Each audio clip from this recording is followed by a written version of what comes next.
রাজধানীর foreign service একাডেমিতে রাজনৈতিক দলগুলোর সংলাপে তৃতীয় দিনের ইস্যু জাতীয় সাংবিধানিক কাউন্সিল এনসিসি, রাষ্ট্রপতি নির্বাচন পদ্ধতি এবং জেলা সমন্বয় কাউন্সিল।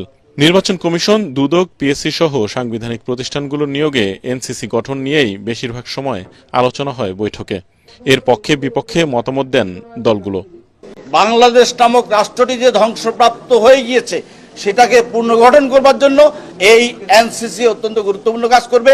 সাংবিধানিক পদগুলোতে নিয়োগের ব্যাপারে আমরা বলেছি একটা সাংবিধানিক কাউন্সিল গঠন করা দরকার। আগে যে নিয়োগটা হতো, যে পদ্ধতিতে নিয়োগটা হতো, সেখানে আমরা দেখতাম যে সেখানে এক ধরনের দলীয় নিয়োগটাই হতো।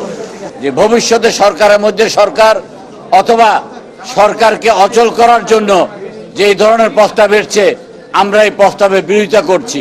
এমন কিছু এই মুহূর্তে করা প্রয়োজন না যেটা এটা রিপ্লেসমেন্ট বা একটা সুপ্রাবডি মনে হয়। সেই কারণে এই মুহূর্তে আমরা এনসিসির প্রয়োজন মনে করছি না।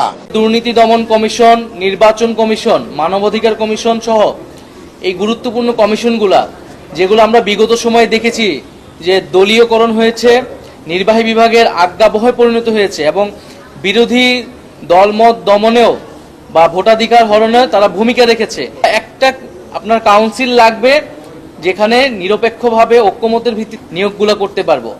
মোর দেন 3/4, 4/3 নীতিগতভাবে এটার সাথে একমত হয়েছে। ঐক্যমত্য বলতে যদি শতভাগ হয় তাহলে এটা ইজ ইম্পসিবল, বিকজ 30টা দল আছে। সব বিষয়ে যেখানে যেখানে কন্ট্রোভার্সি থাকবে, ডিফারেন্স থাকবে, আমরা সেই জন্য বলেছি ওগুলা ডিফারেন্স সহ, নোট সহ গণভোটের জন্য। যদি অথরিটি থাকে, পাওয়ার ফাংশন থাকে, কিন্তু অ্যাকাউন্টেবিলিটি থাকে না, সেই রকম কোনো প্রতিষ্ঠানের প্রতি আমরা ডেমোক্রেটিক পার্টি হিসেবে সমর্থন জানাতে পারি না। এই ফাংশনগুলো সেপারেট করে আরেকটা অর্গান সৃষ্টি করার মধ্য দিয়ে কিন্তু একটা ইমব্যালেন্স সৃষ্টি করা হয়। একটি দলের ক্ষেত্রে নীতিগত কিছু মত পার্থক্য থাকলেও আমরা দেখতে পাই যে তারা অধিকাংশ দল মনে করেন যে এরকম একটি সাংবিধানিক ব্যবস্থা থাকা দরকার।